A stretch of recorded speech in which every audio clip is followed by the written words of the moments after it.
मैं डॉक्टर मीनू सिन्हा चरण, इतिहास विभाग, जैन कॉलेज धुर्वा। आज मैं एमए सेमेस्टर 2 के छात्रों के लिए विषय लेकर आई हूँ। आज का विषय इकोलॉजी एंड एनवायरनमेंट, जो आपका पेपर CC 204 है, उसके यूनिट 4 से विषय लेकर आई हूँ। यह आज का विषय हमारे यूजी के बीए के छात्रों के जेनरिक इलेक्टिव सेमेस्टर 1 के लिए भी उपयोगी होगा। तो आज का हमारा विषय है वाटर पोल्यूशन। वाटर पोल्यूशन क्या है, वाटर पोल्यूशन के इफेक्ट्स क्या हैं, वाटर पोल्यूशन को कैसे कंट्रोल किया जा सकता है, आज मैं उसी पर चर्चा करूंगी कि वाटर पोल्यूशन का कारण क्या है। तो मैं अपने लेक्चर को शुरू में यह बताना चाहती हूँ कि जल मानव, पशु पक्षी एवं वनस्पतियों का आधारभूत आवश्यकता जल ही है। मानव जन्म काल से ही विभिन्न तरीकों से इसका उपयोग करता है। जल ही जीवन है, यह भी कहा गया है। प्राचीन काल में आखेट युग से जैसे जैसे मानव सभ्यता की ओर विकसित होता गया, मानव को प्रकृति द्वारा प्राप्त जल को प्रदूषित होता चला गया। वर्तमान में बढ़ती हुई जनसंख्या, जीवन व्यापन का स्तर जो धीरे धीरे वृद्धि करता गया, उद्योग धंधों की स्थापना हुई, शहरीकरण का विकास हुआ, इन सब का प्रभाव जल पर पड़ा और जल प्रदूषित होते गया। मानव विकास की गति में तेजी से आने वाले परिवर्तन ने जिस तरह से मानव का विकास किया, वहीं दूसरी तरफ जल को प्रदूषित भी मानव के द्वारा ही किया गया। अतः जल की प्रकृति के स्वरूप में बाह्य तत्वों का मिश्रण को ही जल प्रदूषण कहते हैं। दूसरे शब्दों में यह कहा जा सकता है कि जल की प्रकृति स्वरूप में बाह्य तत्वों का समावेश से ही जल में जो गंदगी आ जाती है, उसे ही जल प्रदूषण कहते हैं।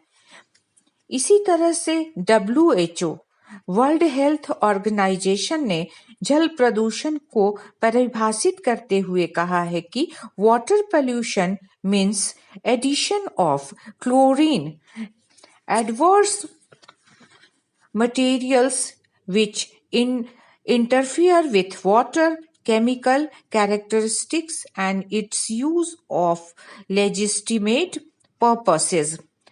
Doctor C.A. साउथविक के अनुसार मानवीय एवं प्राकृतिक क्रियाओं के द्वारा जल के भौतिक, रासायनिक और जैविक गुणों में परिवर्तन होता है, उसे हम जल प्रदूषण कहते हैं। जहाँ तक जल प्रदूषण के कारणों का प्रश्न है, जल प्रदूषण के कारणों को हम 2 भागों में विभाजित कर सकते हैं। पहला प्राकृतिक जल प्रदूषण और दूसरा मानव द्वारा किया गया प्रदूषण। प्राकृतिक प्रदूषण जो है वह है जलवायु के विस्फोट के कारण जल में तरह तरह के रसायन का सम्मिलित होना। प्राकृतिक प्रदूषण में जीव जंतुओं के द्वारा मल का त्याग करने से जल का प्रदूषित होना। तीसरा, वर्षा ऋतु में जल कटाव आदि के कारण तरह तरह की मिट्टी आदि से जल का प्रदूषित होना। जैव अथवा अजैव तत्वों के सड़न से जल प्रदूषित हो जाता है।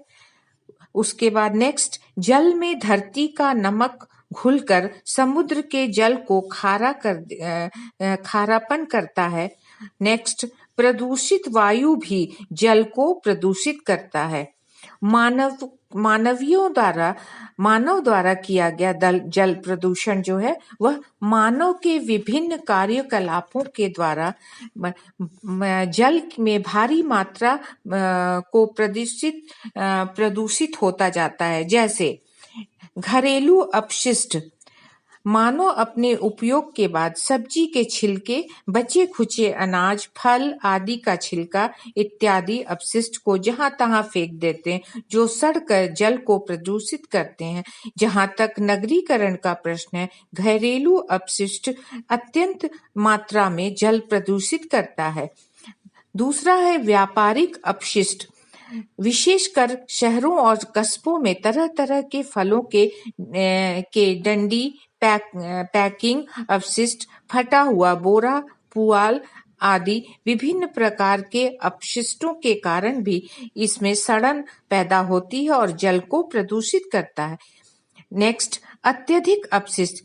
सभी तरह के कल कारखानाओं में अपशिष्ट पदार्थों झीलों, नदियों, सागरों इत्यादि जलाशयों में जाके गिरते हैं, जिसमें रासायनिक, अम्लीय, क्षारीय, तैलीय आदि पदार्थों का सम्मिश्रण होता है, जो जल को बुरी तरह से प्रदूषित करता है।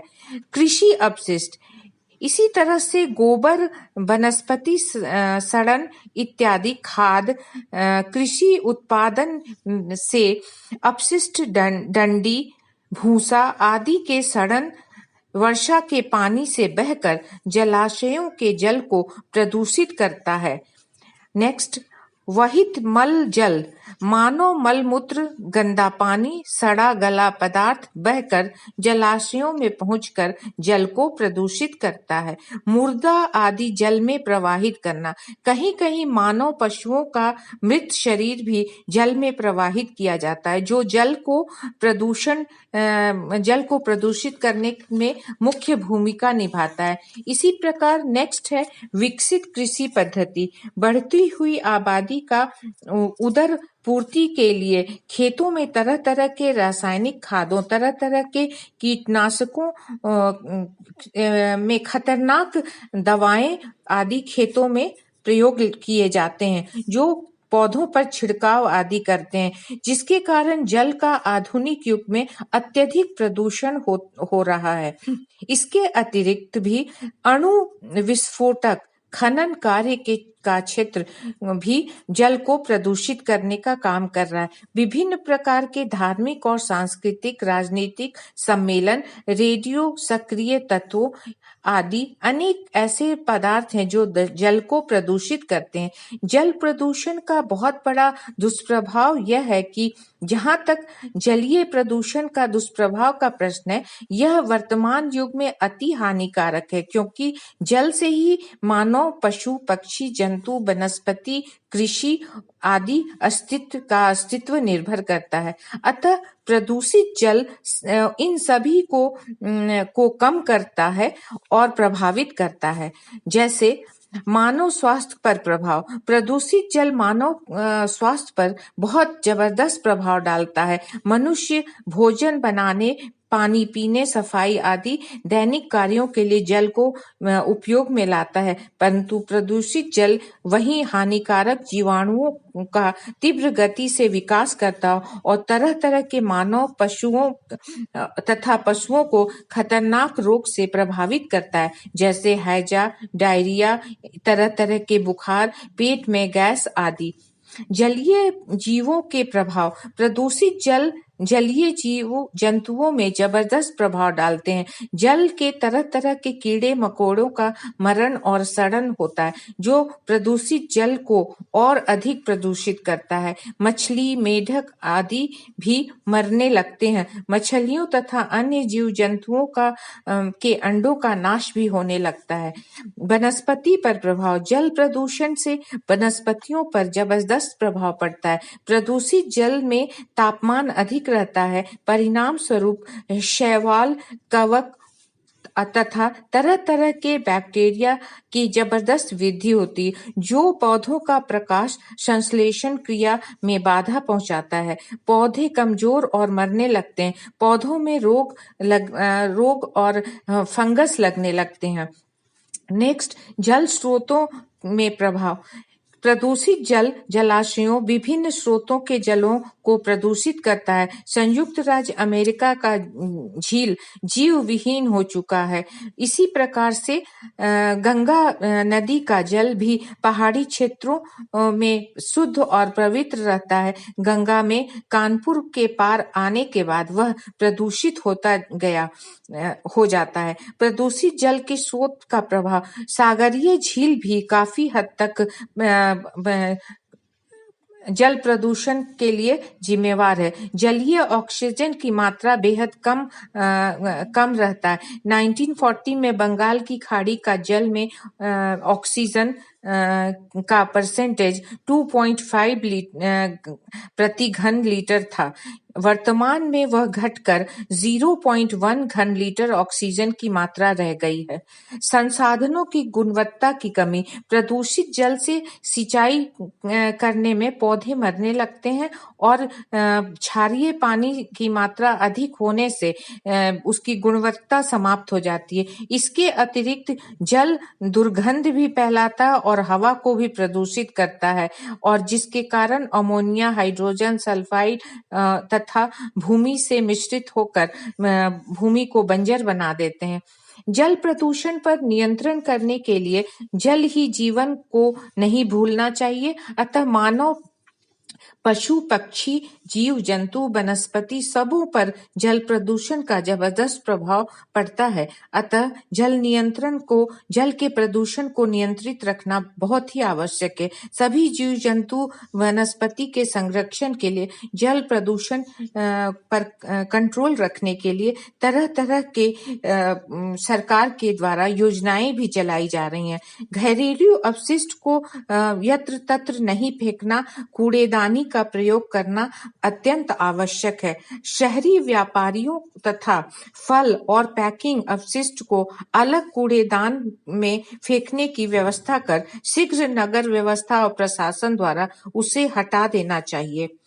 जल प्रदूषण को नियंत्रित करने के लिए औद्योगिक अपशिष्ट को नदी आदि में नहीं बहने देना चाहिए। जहां तक संभव हो उसका किसी निर्माण कार्य में उपयोग कर लेना चाहिए, और यदि फेंकना आवश्यक ही हो तो उसको एक जगह कहीं गैर आबादी वाले जगह में जमा करना चाहिए।